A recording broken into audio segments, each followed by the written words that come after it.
Have you heard of Love Your Brain? We're a national nonprofit founded upon a radical belief. Healing after brain injury is not just possible, it can be transformative when care centers the whole person. This March, we're launching the first ever Love Your Brain Summit, a 3-day online global gathering of visionary leaders, brain health experts, and the brain injury community to learn about emerging holistic therapies backed by science. Join us to gain knowledge, new tools, and community inspiration to take your healing to the next level. A brief note before we start. This episode contains references to sexual assault and suicide. Listener discretion is advised. Well, when I first met you at Pranamaya Island Resort, you sat down across from me at the table for dinner, and I think when somebody else asked you about, what you did, and you started talking about Ibogaine and the work that you're doing, I could immediately tell you were so well-spoken. You had clearly done a lot of research to very deeply understand all facets of the medicine, of the process. And so I was so excited to meet you and have you share this information because it is really powerful, especially for people who have had brain injuries, concussions, PTSD, trauma, all of that. I think that this can offer people a way through that's really intense and powerful and beautiful. And so I was so happy to meet somebody who really is boots on the ground, walking people through the process, helping them before, during, and after. So thank you for sharing your perspective and your insights into this topic, which like we said, is kind of misunderstood or miscategorized for different reasons. And so thanks for clarifying all of that for people to have a better understanding of what this medicine is, what it can do, what it looks like, all of those things. Welcome to Life After Impact, the Concussion Recovery Podcast. I'm Dr. Ayla Wolf, and I will be hosting today's episode where we help you navigate the often confusing, frustrating, and overwhelming journey of concussion and brain injury recovery. This podcast is your go-to resource for actionable information, whether you're dealing with a recent concussion, struggling with post-concussion syndrome, or just feeling stuck in your healing process. In each episode, we dive deep into the symptoms, testing, treatments, and neurological insights that can help you move forward with clarity and confidence. We bring you leading experts in the world of brain health, functional neurology, and rehabilitation to share their wisdom and strategies. So if you're feeling lost, hopeless, or like no one understands what you're going through, know that you are not alone. This podcast can be your guide and partner in recovery, helping you build a better life after impact. Lorna Sturchio, welcome to Life After Impact, the Concussion Recovery Podcast. Thank you for having me. Yes, I'm very excited to talk to you. You are a transformational trauma recovery coach who works with veterans and elite athletes and people who are seeking help for trauma, PTSD, brain injury recovery. I'm so excited for you to share the work that you do using Ibogaine as a therapy to help these people. Ibogaine is a very specific medication. How would you categorize it? I mean, when we use psychedelic, it kind of has a negative connotation. Mm-hmm. But, it's an entheogenic medicine. It is a plant medicine, and it is prescribed. So, I mean, let's say it's a prescription. It's kind of both, yeah. Well, and I think, too, as soon as you say, we're going to talk about psychedelic therapies, then people think that we're talking about a huge umbrella of potential things. But what we're really going to talk about today is very specifically the work that you do with Ibogaine. And so let's start off. You're a former Navy combat veteran. You've had quite a history yourself that's led you down your own healing journey. Do you want to start by telling us a little bit about who you are, what you've been through, and how that all led you to seek out Ibogaine as a therapy for yourself? Yeah, I'd be happy to. Let's say if you would have told me this is the trajectory of my life path, I probably would have looked at you sideways and been like, no, you're out of your mind. But the path of how I got here, it wasn't easy. I served in the military for 6 years. I deployed twice. I was part of a maritime expeditionary squadron for riverine unit. And on my second deployment, I ended up getting in an accident and I broke my back. I got a little TBI and my life was never the same after that.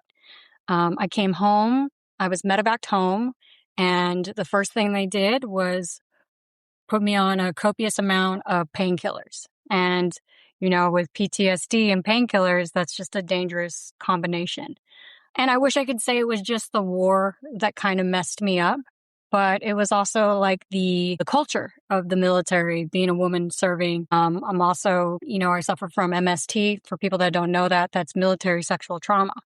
I was assaulted many times by my supervisors that, this is not something you expect to go into. We believe that we're the best in the world, and come to find out it's very toxic culture, and there's a brotherhood that protects each other. And if you go against the grain, you can be really ostracized and have a target on your back. So I tried not to make a lot of waves and buried it down as much as I could. And then after that incident, I guess you can say that was a straw that broke the camel's back.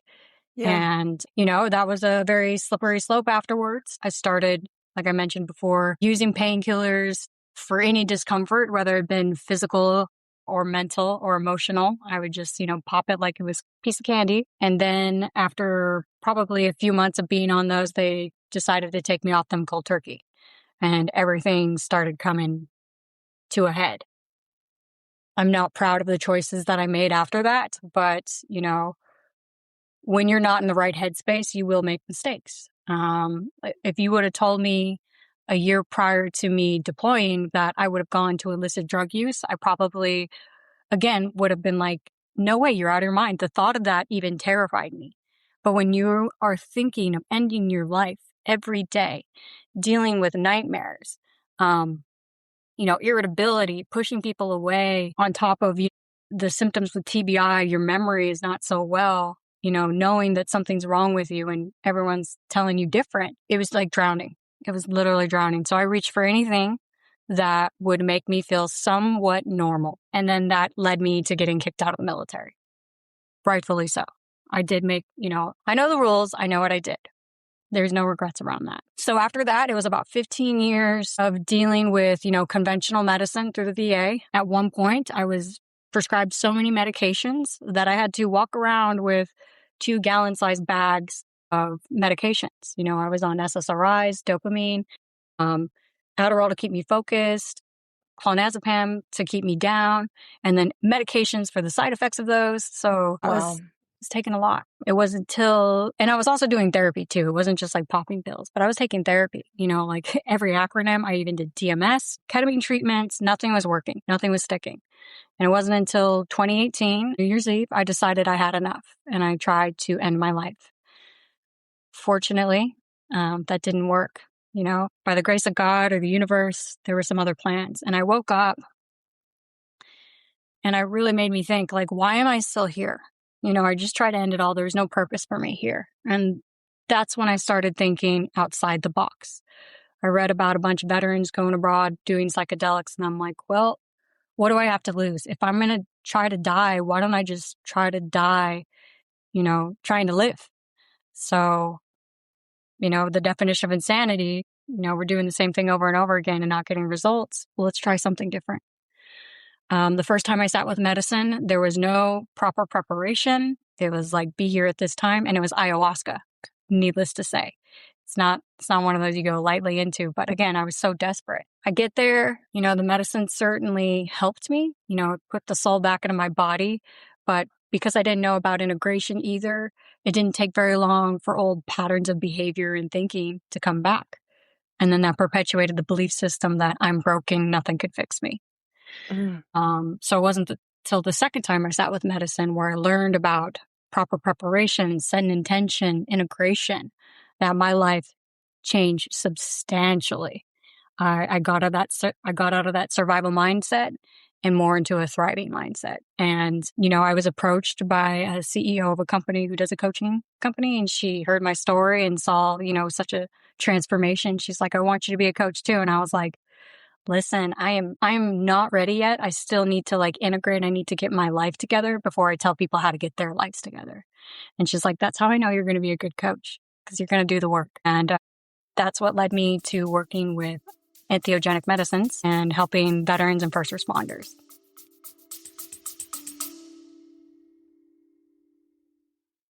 Hi, Dr. Ayla Wolf here. If you or someone you love is still struggling months or years after a concussion and wondering, why am I not better yet? I wrote my book, The Concussion Breakthrough: Discover the Missing Pieces to Recovery, just for you. This book is your ultimate resource guide. It maps out why recovery can stall, explores overlooked root causes, and introduces today's most effective therapies, offering clarity, direction, and real hope that healing is still possible. My book is available globally through Amazon.com. Just click the link in the show notes. Wow. Well, thank you so much for being so vulnerable with sharing such a deep and heavy path that you've been on. And I'm so glad that you are here with us and doing the work that you're doing, because I can't wait for you to share some of the things that you've seen and the, stories. So tell us a little bit about Ibogaine as a medicine and what your maybe first experience was with it. How long ago was that? So the first time I sat with Ibogaine, well, let's backtrack. So Ibogaine is a medicine that comes from West Africa. It is a root medicine, and what's different compared to other plant medicines is that it's not just working on serotonin. It works on various neurotransmitters like dopamine, GABA, serotonin, non-epinephrine, and there's plenty more that I can't name off the top of my head right now. It's a promiscuous plant medicine is the way I like to look at it. And, the first time I heard about it, I was like, no, thank you. That sounds pretty extreme. I don't need that. But as it kept crossing my path, the call for this medicine to sit with it started getting louder and louder. And I started working at Beyond. And when they onboarded me, they said, hey, we are putting together a veteran cohort, that we want to do for veterans. Would you like to be a part of that team to build this program? And I was like, absolutely. Absolutely. I would love to. So we last November of 2023, we decided to, 2024, we decided to go down there, sit with a fractional dose to kind of understand this medicine. We called ourselves cohort 0. We couldn't do a full flood because no work would get done at that point. And, it was pretty beautiful. Even just with a fractional dose, I felt a lot of shifts happening. And then we built that program in 8 weeks. And then I decided, okay, we built this program. I really want to sit with the full amount of a flood dose. Let's see what this is like. And I sat with it in March, and it was beautiful. I thought it was going to be something intense like ayahuasca or, psilocybin, but it was probably one of the most gentler ones for me. Everyone's experience is different, but for me. So the journey with Ibogaine, generally speaking, is about 12 to 14 hours. And then after that, people go through their grace day. And this is where the medicine is still in a Ibogaine form, and it takes up to 72 hours for it to turn into a metabolite called noribogaine in your liver. And this is critical because this is what builds that like neuroplasticity for a much longer period. People have they can feel the effects of this medicine working about 3 to 6 months compared to other medicines where it could be like 2 weeks, a couple days, or maybe a month. So you have a lot of support after that. My own personal experience, there was a lot of visuals. One thing it taught me was that, a lot of self-love, because there was a lot of self-hate that I held on to, a lot of guilt, a lot of shame, that just carried with me from childhood all the way into the military. And most of my visions and insights weren't just around the military. It was around, my whole life, like how I treated myself. And, I came out of that kind of like a new reborn, like a rebirth. Amazing. Wow. And you mentioned that you were carrying around 2-gallon bags of medications between the ayahuasca ceremony and then the Ibogaine. Had you already gone off of a lot of those medications? So I had gone off about half of them. And then with Ibogaine, so the way that I like to explain it is ayahuasca, she put the soul back into my body, but Ibogaine fixed all the broken pieces. And I'm completely off all my medication. I'm not taking anything. I can't even really take coffee. Like what I'm drinking right now is decaf. I'm just so sensitive to everything. Yeah, I've heard that a lot of people that have gotten addicted to, say, like oxy or the different opiates, when they do Ibogaine, it's almost like it kicks all of that off of the receptors and it frees all those receptors up so that it's almost like this massive neurotransmitter and neurological reset, where a lot of the people who have developed addictions or dependencies on different medications, they come out of it just not needing those anymore. Yeah. It's about 80%. I'm not going to say it's 100%. It's not all foolproof. And it's pretty amazing to watch. You know, you see someone come in with no life in their eyes and they're just zombies, and they come out of that room and you're like, is this the invasion of the body snatchers? What happened? Like you look amazing. Even their fascia has changed. They look 10 years younger. And what research is showing is, like, compared to conventional medicine or conventional rehabs, you know, it takes anywhere to at minimum 18 months for people to like reset their neurotransmitters after getting off these hardcore, you know, drugs. With Ibogaine, it's a matter of days. Yeah, that's incredible. That's incredible. And how profound too that we hold in our face and in our eyes and in our expression all of the pain and the suffering and the trauma. It's like when you carry that around on your face and then you go through something like that and all of a sudden somebody looks completely different within 12 hours.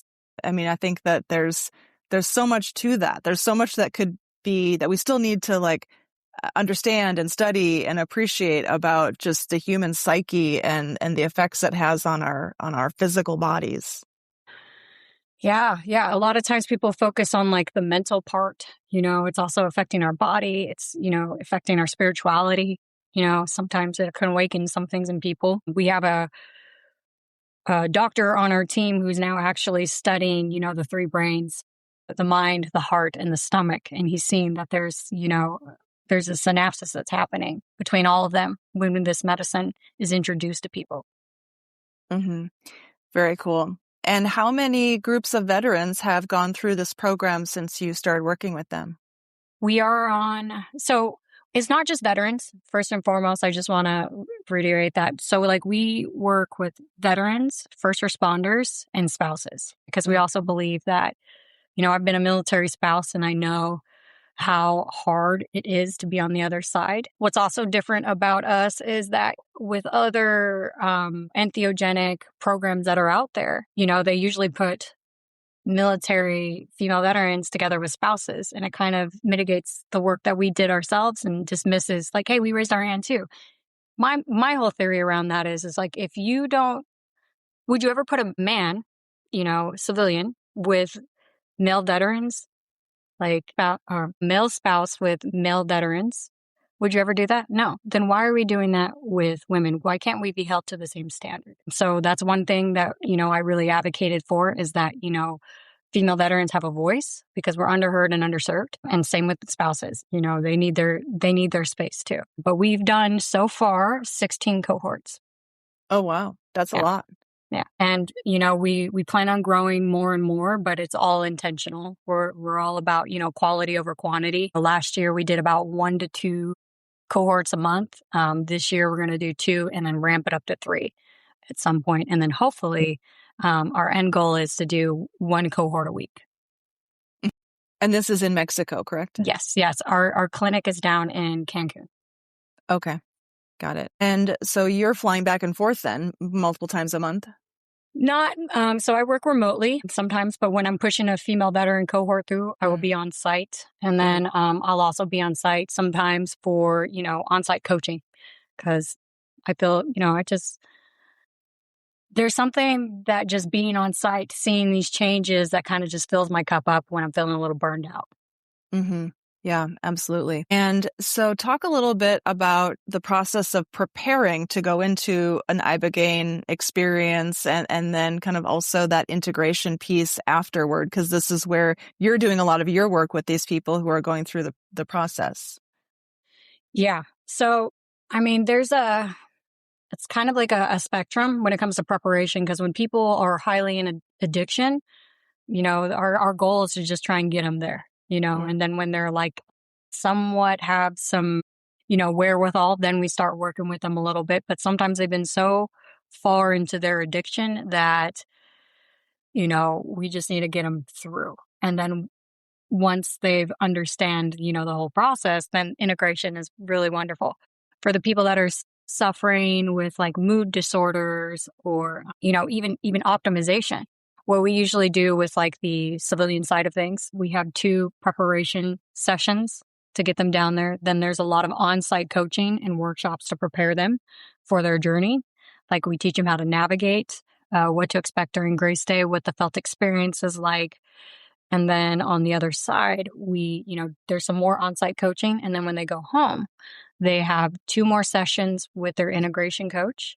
And also we built a community, an app on the Circle app, the Beyond Circle app, so where they can always stay connected with the same people and keep learning about their integration. And then we have weekly Tuesday night integration calls for everyone to like check in and continue doing the work. With the veteran and first responder program, it's built a little bit differently. We do a 4-week prep plus, and that's like with a group where they meet once a week, and then they meet with their coach individually at least 2 times prior to kind of, build intentions, what to expect again, and like how to navigate the experience. Then they're on site for 8 days. And then afterwards, they have another 4-week integration with their facilitator in a group setting. And then they'll have 2 more coaching sessions to kind of help integrate. And then they can also partake in the Circle app and weekly integration. But this is just the beginning. I'm still thinking of building like a 6-month curriculum to continue like the integration after the integration. Because let's be honest, the work is never done.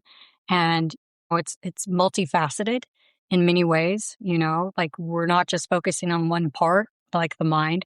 It's the mind, body, spirit. What are you doing? What are you moving? How are you nourishing yourself? Are you getting enough sleep? And then I also encourage, journaling, because I don't care how much medicine you sit with. Our minds love to lie to us. It can keep us tracked, see the bigger picture. So when that lying comes in, people are like, you know what? Yeah, I'm actually doing a really good job here.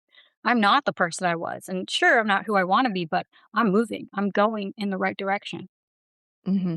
Yeah. And the facility down there also has medical staff, because there are certain medical screenings that people have to go through in regards to cardiac function and all of that, correct?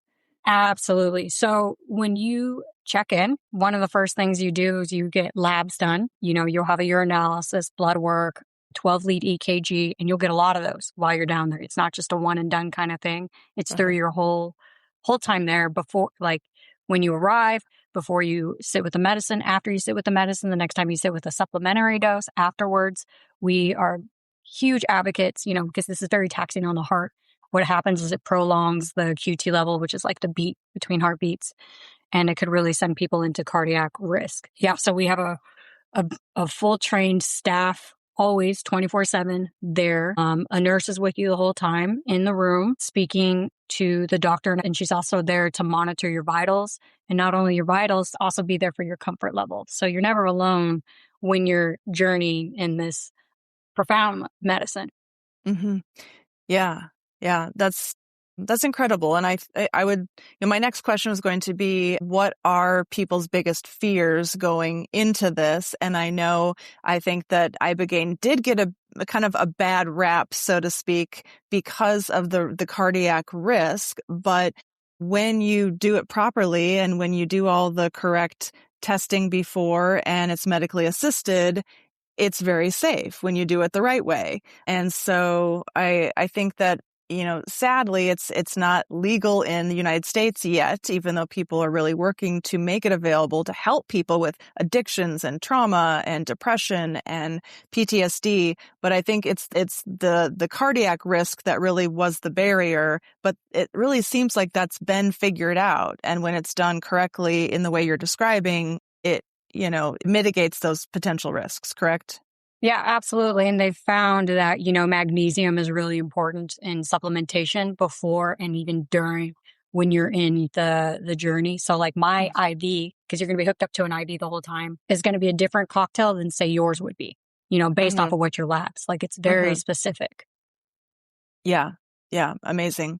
So medical risk aside, what would you say are people's biggest fears going into it? Is it that they're going to relive these experiences they don't want to have to relive? Yes.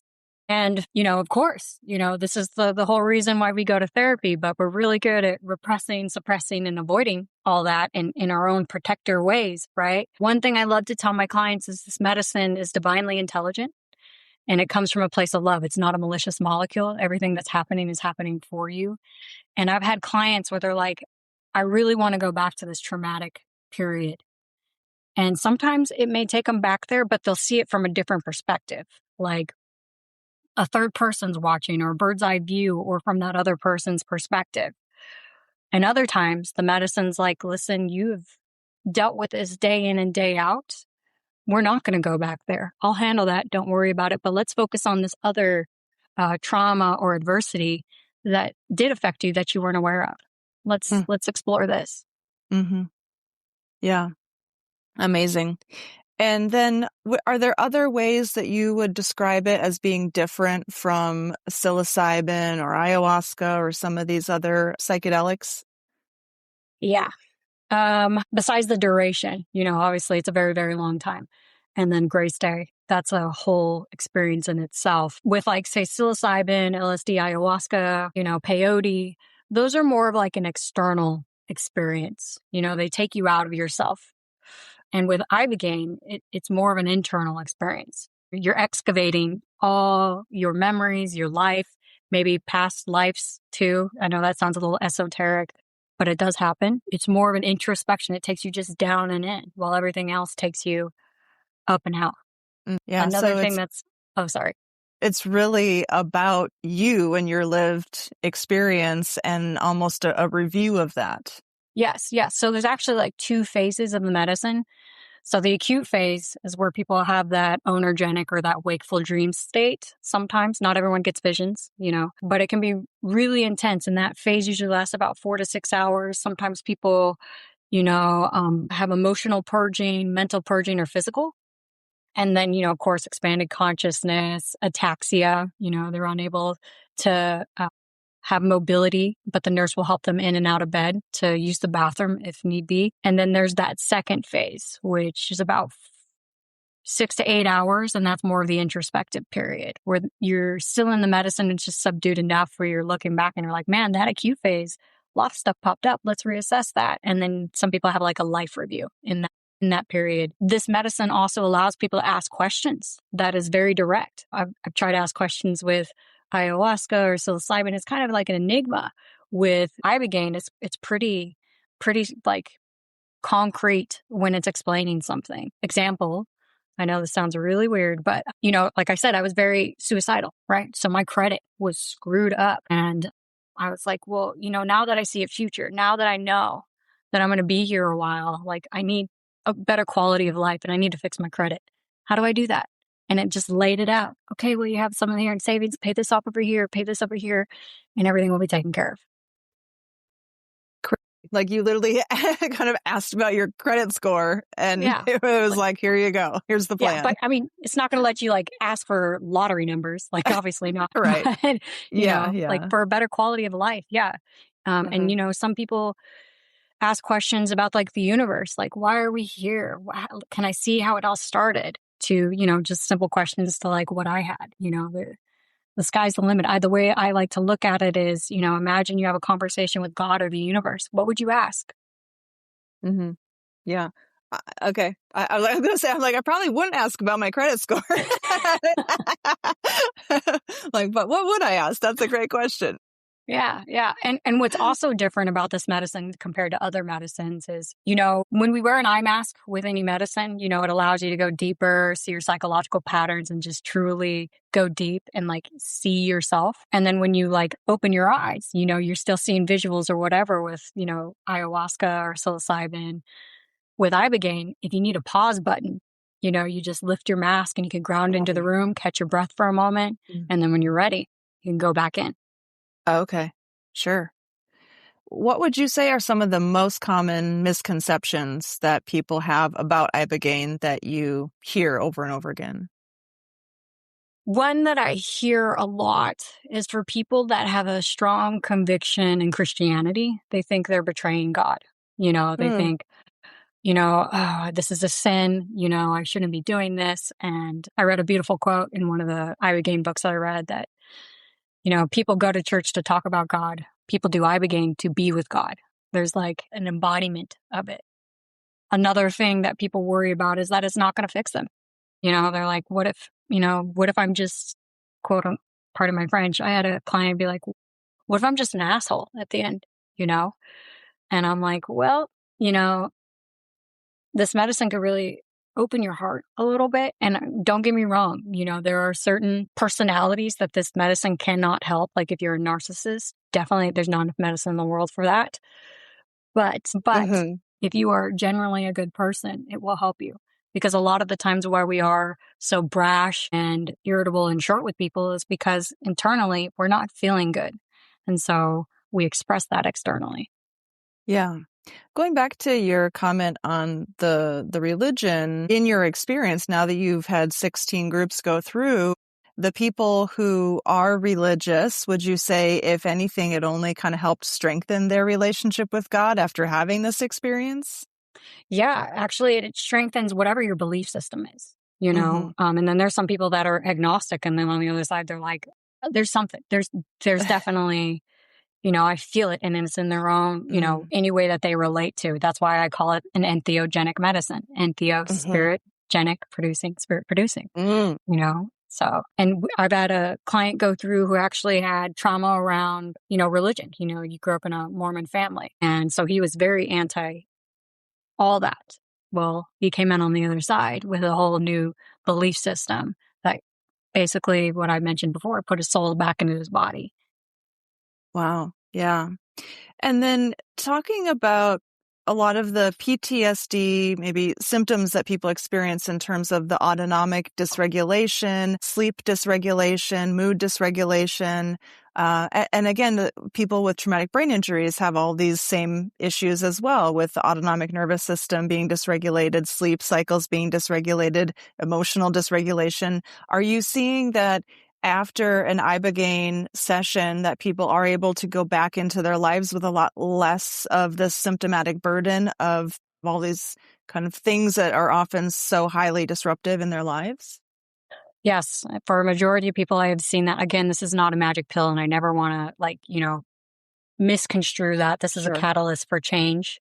And, these people, like I mentioned, Grace Day is really challenging. And because we flooded all the neurotransmitters, sometimes sleep is hard for those few days, but then afterwards, or even for a couple weeks after. But after that period, they're able to sleep better. They have better REM cycles and they hit their deep sleep and they feel a little bit more rested, well rested. And, let's be honest, like sleep is not a pillar of health. It's the foundation of health. And once that falls into place, everything else seems to, just line up for them. Yeah, it's like I said, it's a miracle watching these huge shifts happen in just days, weeks. Yeah, that really is incredible. And I think for people who, like you said, maybe you kind of try to fast track some of the people with addictions, it would make sense that when you have people who are suicidal or severely addicted to different substances where the risk of overdose is huge, like this could be the thing that just really advances them quickly to a place where they can then make some key life changes moving forward and really start fresh. Yeah, it gives them that second chance on life, because it really just wipes everything clear. And from what I've read and the research is that it resets the brain to the endogenous chemicals you had between the ages of 0 and 7. Like, think about where you were and that exponential learning. Like, ancient philosophers used to call this the age of reason. Like, what would you do if you had a second chance? Yeah, that's a really fascinating concept, that it resets your brain to kind of your neurotransmitter state of being 7 years old. Yeah. And yeah, most 7-year-olds, that's when they're super curious, right? They just want to learn. They want to figure the world out. And like, how amazing to kind of bring your brain back to that place and then start over again, but with an adult body.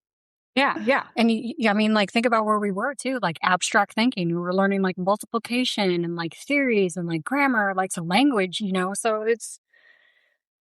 this is why people go to it when they're going for optimization.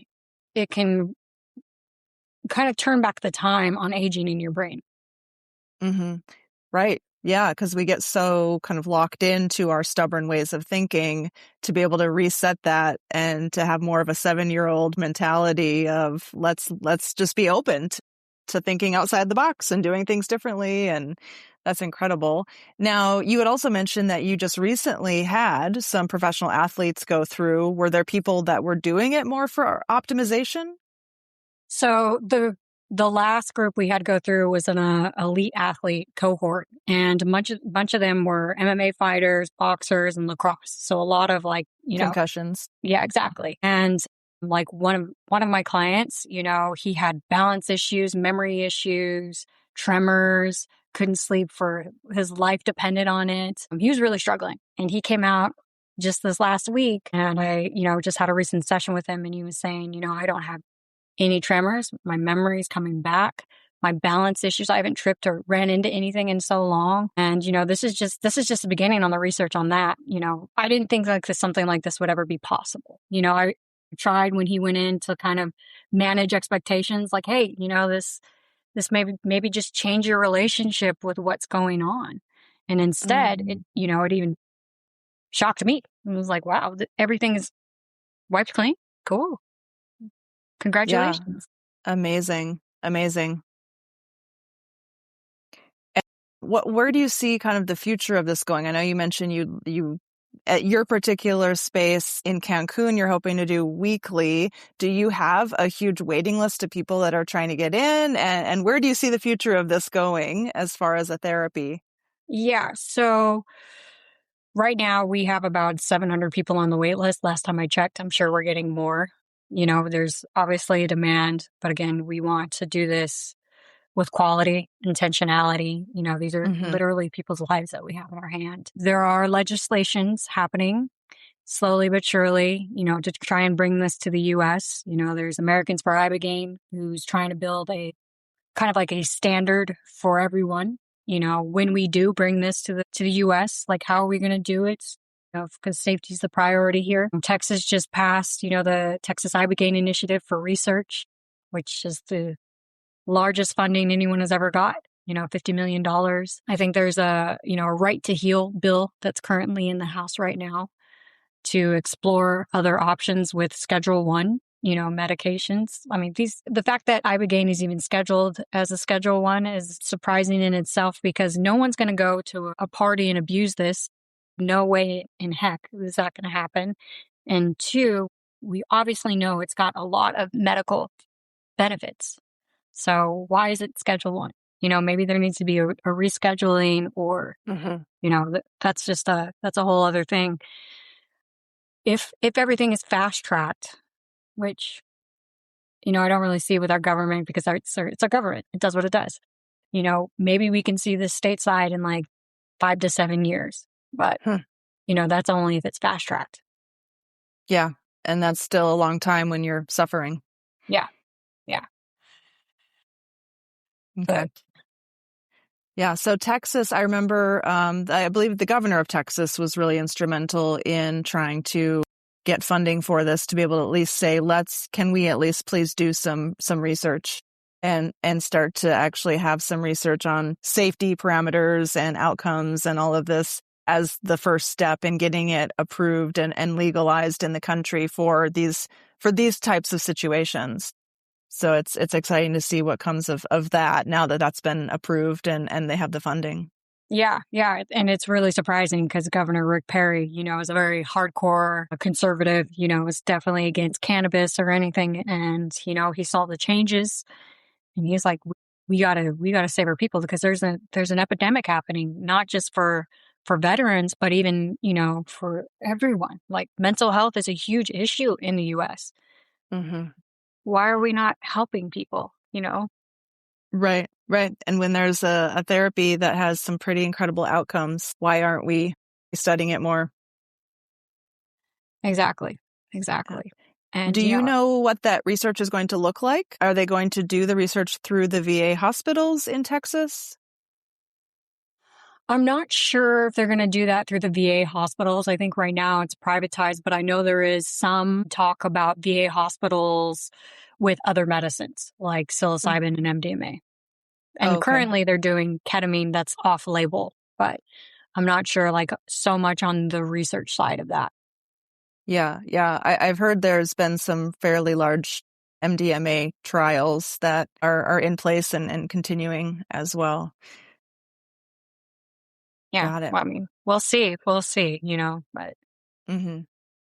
what we're doing now is not working. And, we're overprescribed, not just veterans, but everyone, and it seems like there's a business in keeping us sick. Yeah. Like you said, you had to take all your pills and then you take pills for the side effects of the pills. And before you know it, you got your 2 1-gallon bags full of bottles and you're walking around and not feeling like yourself. Yeah. Mm-hmm. Grateful for the whole experience because it's led me to where I'm at, and I wouldn't know had I not gotten to that point of desperation. And, if I could be of service to help anyone else who feels hopeless or thinks that there's, no way out, there actually is. There certainly is. Give yourself a chance, take that risk because a life that you have planned for yourself can be so much better than what you already have in store. Mm-hmm. Yeah. And where can people find the website and the contact information for the clinic that you work at? Yeah. So I have a link that I can share with you. It's with Beyond Service and then, of course, Beyond for people that are just regular civilians. We do have a long wait list, but again, I look at this as an investment in yourself, and you don't have to be at a point of a breakdown to come through. I get a lot of people that come to me and they're like, well, I'm not a veteran. I didn't see war. All my stuff's kind of minimal. And I'm like, listen, drowning in 7 feet is still the same as drowning in 70 feet. You need air. You need help. Let's not minimize what you have. You could also reach me on Instagram and, LinkedIn. Awesome. Well, I will put all that contact information in the notes. Is there anything that we haven't talked about that you want to cover before we wrap up? Not that I can think of. I'm sure once we get done with this, I'll probably have a lot more to add. Sure. Well, hey, we can always do another. Yeah. Well, I appreciate you having me, being a voice for, again, the people that, being a voice for people that need the help, whether it be mental, emotional, physical, like, let's just explore all the options. Yeah. Well, when I first met you at Pranamaya Island Resort, you sat down across from me at the table for dinner. And I think when somebody else asked you about, what you did and you started talking about Ibogaine and the work that you're doing, I could immediately tell you were so well spoken. You had clearly done a lot of research to very deeply understand all facets of the medicine, of the process. And so I was so excited to meet you and have you share this information because it is really powerful, especially for people who have had brain injuries, concussions, PTSD, trauma, all of that. I think that this can offer people a way through that's really intense and powerful and beautiful. And so I was so happy to meet somebody who really is boots on the ground, walking people through the process, helping them before, during, and after. So thank you for sharing your perspective and your insights into this topic, which like we said, is kind of misunderstood or miscategorized for different reasons. And so thanks for clarifying all of that for people to have a better understanding of what this medicine is, what it can do, what it looks like, all of those things. Yeah, my pleasure. My pleasure. Thank you for having me. Awesome. Absolutely. Well, you have a great day. I look forward to staying in touch and hearing from you soon. Yeah, absolutely. Medical disclaimer. This video or podcast is for general informational purposes only and does not constitute the practice of medicine or other professional healthcare services, including the giving of medical advice. No doctor-patient relationship is formed. The use of this information and materials included is at the user's own risk. The content of this video or podcast is not intended to be a substitute for medical advice, diagnosis, or treatment, and consumers of this information should seek the advice of a medical professional for any and all health-related issues. A link to our full medical disclaimer is available in the notes.